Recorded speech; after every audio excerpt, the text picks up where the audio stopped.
Will you? Thank you. I want to introduce Suzette Tardif. She's a retired zoologist. In 2019, after 18 years in San Antonio, she and Dick chose Galveston as a perfect place to retire, in part because of its lively, diverse community with so many volunteer opportunities. She presently serves as chair of the Fellowship's Caring Committee, facilitates a Chalice Circle, and is a board member at large. Before we begin the program, I would like to do this reading. We Are All Longing to Go Home by Starhawk. We are all longing to go home to some place we've never been, a place half remembered and half envisioned we can only catch glimpses of from time to time. Community. Somewhere there are people to whom we can speak with passion without having the words catch in our throats. Somewhere a circle of hands will open to receive us. Eyes will light up as we enter. Voices will celebrate with us whenever we come into our own power. Community means strength that joins our strength to do the work that needs to be done. Arms to hold us when we falter, a circle of healing, a circle of friends, someplace where we can be free. And Suzette will present Building Community.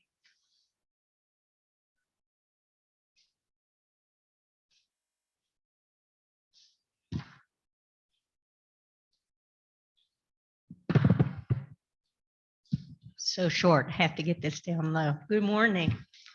So you can hear me? Yeah. Okay. So today we're going to start a conversation. I hope it's an ongoing conversation about building community within our fellowship. So I've belonged to many churches in my life. Some were Methodist and some were Unitarian and some were really big and some were very small. And each of these churches brought different things into my life, positive and negative. And looking back, the things I remember as positive is bringing me closer to my true self, what I would call a grace-filled place. Regardless of the church, all seem to center around a sense of belonging or a sense of community. Often these grace-filled experiences took place in small groups, not in the larger church body or church functions, such as worship services that might have hundreds of people.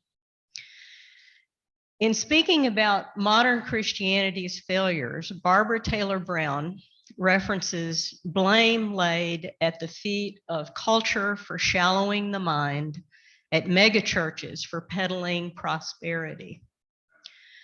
But then opines that perhaps there is a return to grace in a smaller, more humble version of church with less property and fewer clergy pensions. An odd collection of people meeting here and there as they try to figure out what it all means.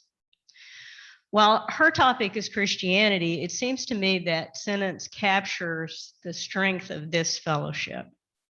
Even our name, the Unitarian Universalist Fellowship of Galveston County, captures that strength with that emphasis on fellowship.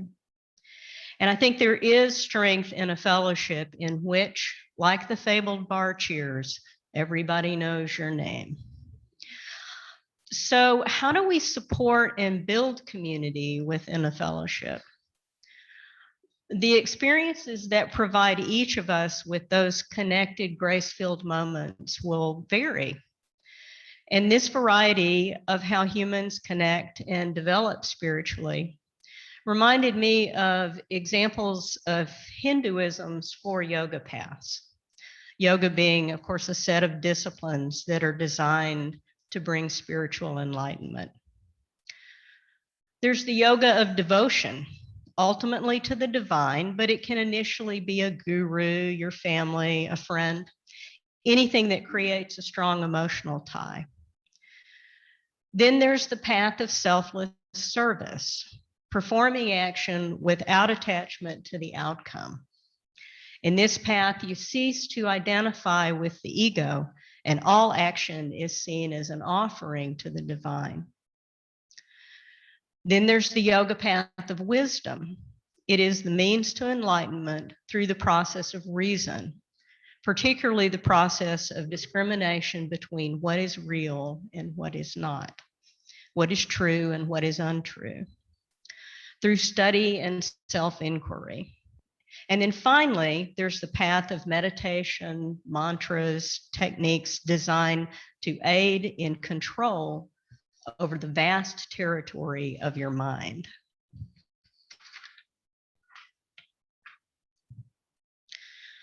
Likewise, I think we establish community through different paths that are somewhat similar to these.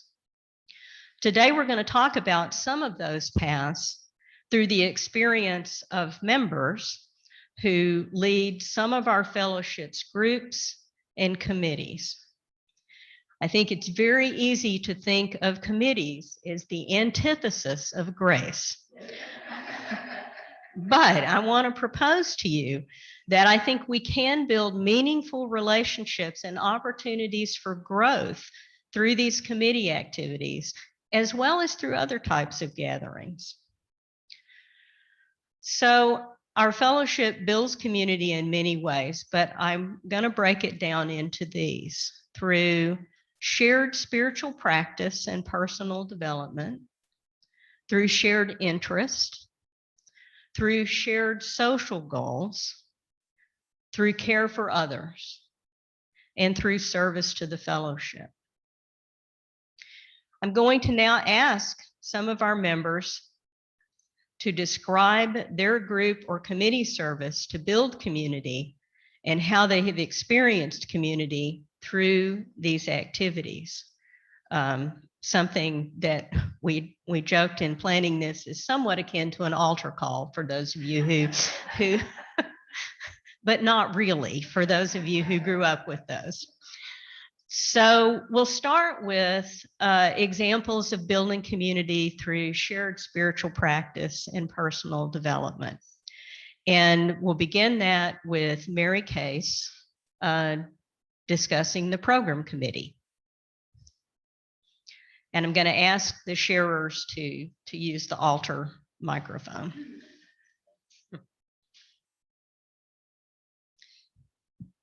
Well, this is perfect timing for me. Just a little bit of history. I've been doing program, I think, 5 years, something like that. And over that time, it seemed like having 2 ministers a month reflected our ambivalence about calling a minister. So I thought, we're about half and half. Half the people would like to hear a minister and the other half want to hear from someone else. And so we were using sometimes members and sometimes other speakers just from various places. And then, Bob Tucker's been with us for a great deal of that time. And Randy had been too. Randy Partain, but he's been called. And so now I don't have a second minister to rely on. So, and at the same time, I came across this material called Soul Matters that I've been referring to often. And I'm thinking that this can help us perform a transition. Soul Matters publishes materials, worship materials, and small group materials that support a theme. They designate the theme each month. And I think they're very lengthy and robust.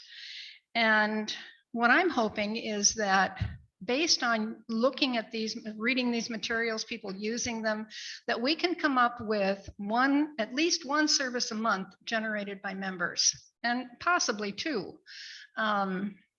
And previously, the program committee was kind of a advisory committee for the work that I did with all this choosing the speakers. But now I'm going to ask them to be more active, and I'm going to ask anyone to come and give us input. Tuesday night at 5:30, we're going to have a meeting, and we're going to sit down and look at the materials for the November program. And based on that, we're going to begin brainstorming of ways that we can engage members in general. For example, there's always the sermon. As a matter of fact, when I was going through the materials, I was just inspired and I found some things and I put them together, and I'm going to do a sermon in November. The theme is holding history. I was just so thrilled. In the past, I've thought I'd like to do a sermon, but I couldn't really think of anything that to expound on that long. But there's so much material, and so I'm happy to report that. But at the same time, I'm thinking that we could involve people in a less formal way. I know some people have a little reluctance about being having all the responsibility, and so I don't know why we couldn't do a participatory service. For example, well, we'll come up with some ways. Maybe have 3 or 4 people come and choose something, a reading or something like that. But you can see where I'm trying to go. So this is the direction that I propose that we explore now that we have these materials available. So I think that's worth trying. I hope you can imagine the benefits, and anybody who's interested, please come 5:30 Tuesday night here at the church. And if you have liked the readings in this service, they came from Soul Matters. So that's how easy it is to come up with good and thoughtful material for a service. Our next example of building community through shared spiritual practice and personal development is Chalice Circle, and Cheryl Henry and Shirley Adams are going to share with us.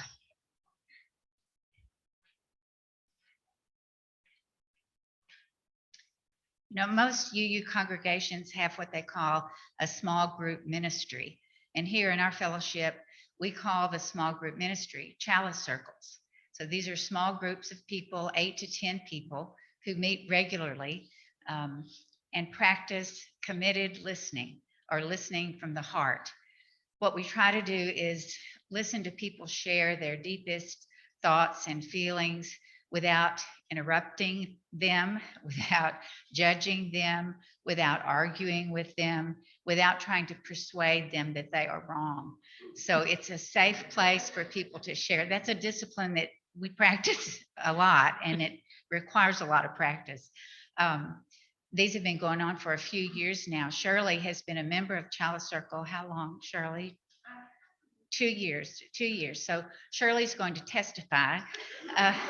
We both grew up Baptist, so she's going to testify what the Chalice Circle has meant to her. And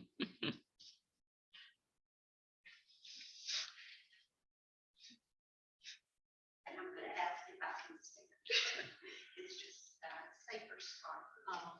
Something to lean on. Yes, something to lean on. Speaking here is not my favorite thing, but since Cheryl asked, I have to do it. I can say a lot of things about Chalice Circle and what it's brought me. It's brought me a connection to people, a real deep connection to people, and to the principles of our fellowship. Last summer, we took 1 week and we talked about every single principle. And at the end of that, I was able to say, gosh, I've been a Unitarian for a long time. I just didn't know it. They also bring me a sense of calmness. I feel elated after Chalice Circle. I'm disappointed when we take a break.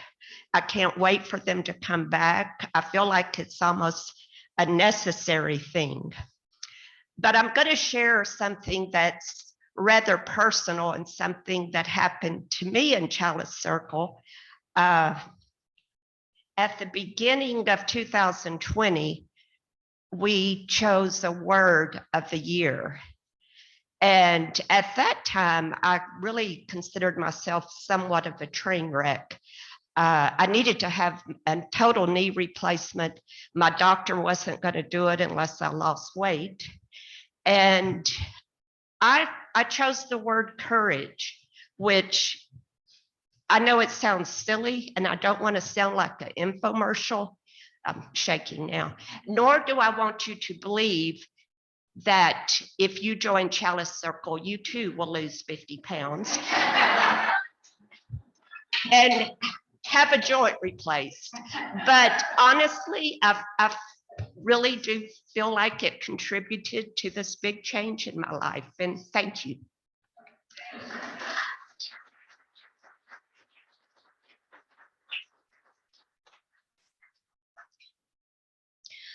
Okay, the second way we're going to talk about building community is building community through shared interest. And this is one near and dear to my heart because of the handicrafts, sometimes otherwise known as the Stitch and Bitch group. So I'm going to ask Madeline Baker to come up and talk about bowlers and the handicrafts group.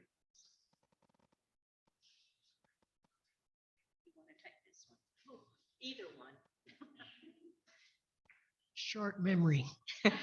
Oh, wait. Prepare for your works. My God.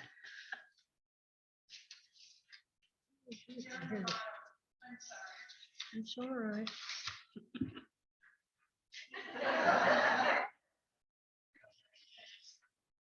I'm very fortunate to be associated with these two groups.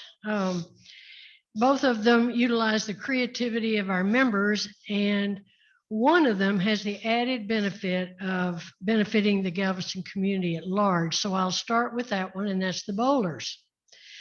Now, for those of you who don't know about it, we do not go bowling. We make bowls, and this beautiful bowl was made by our bowler and member, Michelle Bennett. These are clay bowls.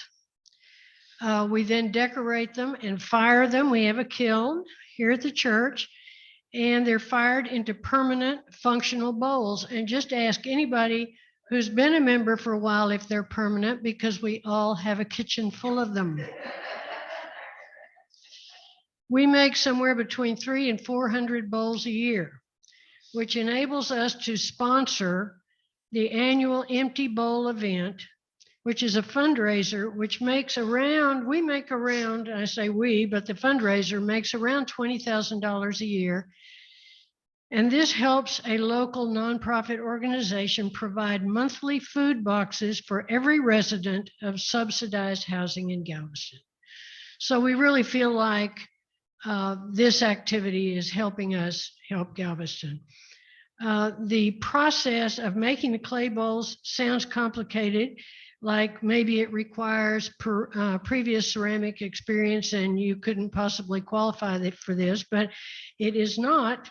It's the process is simple, it's easily learned, you require no previous experience, and most of all, it's fun and inclusive, and it brings out our best creative impulses. And wine is involved. The other group is equally creative, the Handcrafters Group. And these are the people who make the one-of-a-kind, handmade heirloom creations from needle, thread, and yarn. And I will point specifically at Suzette, who is truly a master at her craft. Sometimes we don't create, we just enjoy conversation while hemming a skirt or seeing if somebody can make sense out of a crochet pattern. It's informal, it's relaxed, and it's enjoyable. So both groups meet once weekly. They're open to friends as well as to members, and they offer all of us a means of connecting with the community, with each other, and our own creativity. So I'd encourage everyone, if you have an interest that isn't met by an interest group we have, feel free to start one. So our third way of building community is through shared social goals. And so now Susan Seiler is going to talk about the Social Action Committee. So Shirley is my co-chair on the Social Action Committee, but she said if she's talking once, she's not talking again. So it's just me. And I wanted to say we need for Madeline to also, the bowlers is also a part of social action, you know. So because it's dual. Well, the Social Action Committee's mission is to promote fellowship, through activities that further social justice. And before I go any further, I want to thank both Sandra Sullivan and Billy Ronaldi for your previous leadership of this committee. Sandra gave us a treasure trove of information on things that have happened in the past that really give us a good path to go forward. So the Social Action Committee is a great avenue for building community, both inside and outside the fellowship. And inside, when we work together, when we get to know each other better, we build relationships and we get a sense of belonging. We build community. But outside is important as well. And a good example of this is when we did the Feed Galveston project recently. 20 of us showed up in our blue UU t-shirts. We were unmistakable. And y'all may remember a few months ago, Catherine Vance talked about why UUs aren't more open about the fact that we're UUs. And so there was a perfect chance for us to be visible, but to also feel like we were doing something important for the community and to feel a part of the larger community. And more. So finally, the Reverend Peter Frederick said, belonging is not a spectator sport. It doesn't happen on the sidelines, wondering or worrying why, given the promise of the church, we're not feeling it. We must walk toward it. So I want to emphasize the Social Action Committee only comes up with activities. Everyone is invited to be a part of it.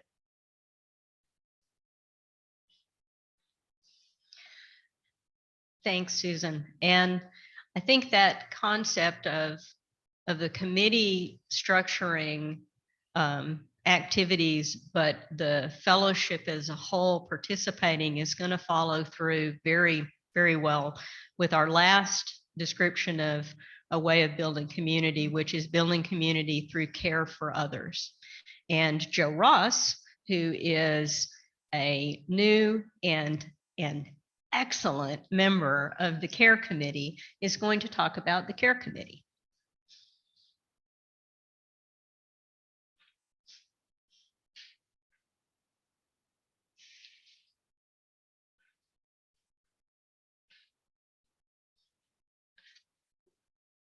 Hi, everyone, I'm back. I'm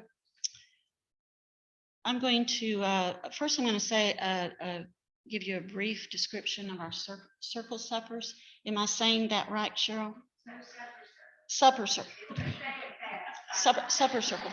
At my last UU home, we said it opposite. Oh. At my last UU home, we said that opposite, and so Cheryl's had to remind me because I loosely coordinate this, so I should be able to know how to say supper circles. Anyway, these are potluck meals where hosts volunteer to have the potluck in their home. The host for each supper chooses the date and time and maybe the theme for the supper. And hosts provide the main entree, such as a meat dish, and then determines the number of seats at their table, which is an important thing to know. Guests then sign up to bring contributions to the potluck. Due to COVID, our supper circles have only just restarted. The first one was hosted by Sandra Sullivan, and I hear it was a blast. So the forms for hosting guests are out on the bulletin board in the lobby, and my contact information is on the forms. These suppers are a wonderful opportunity for us to get to know each other better in a casual and really fun setting. And often there is wine involved, I understand. So please sign up if you'd like to host a supper circle. The committee that I mainly want to tell you about is the care committee. And the committee chair is Suzette, of course, and other members are Martha Terrell, Carol Lobb, and Mitch Philpott.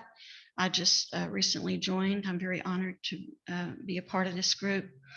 The mission of the care committee is to provide resources that allow the fellowship to best care for members of our congregation who are ill, grieving, or going through other difficult times. And we also help celebrate successes too. As I change my page here. The goal is to make every member feel like part of a family, and we are a loving family here. The Care Committee gathers information on these kinds of situations from our joys, sorrows, and concerns like we had today, from the chairs and members of other fellowship committees, and from the board and just individuals. We also post periodic reminders in the fellowship newsletter to let us know how we can be of assistance. So be sure and contact one of us if you know of anything. The Care Committee, the activities include arranging flowers for members who are ill, either in the hospital or on their return home, sending get well cards, arranging for flowers or other memorials as requested by the bereaved when a fellowship member passes or an immediate family member passes. We also work with other fellowship volunteers to provide meals, transportation, and visits, which can be very important, especially when people have a prolonged illness or such. On a personal note, I've been the recipient of the kind ministrations of the Care Committee in the past. The first was when my mother and I went through Hurricane Harvey when we were living in Dickinson 4 years ago. It doesn't seem like it's been that long. And most recently, when my mother passed away in January. On behalf of my family, I thank the fellowship and the Care Committee very much. And I know that many others in our congregation have been touched by this amazing outreach of love and support, and feel the same way about it as I do. Thank you.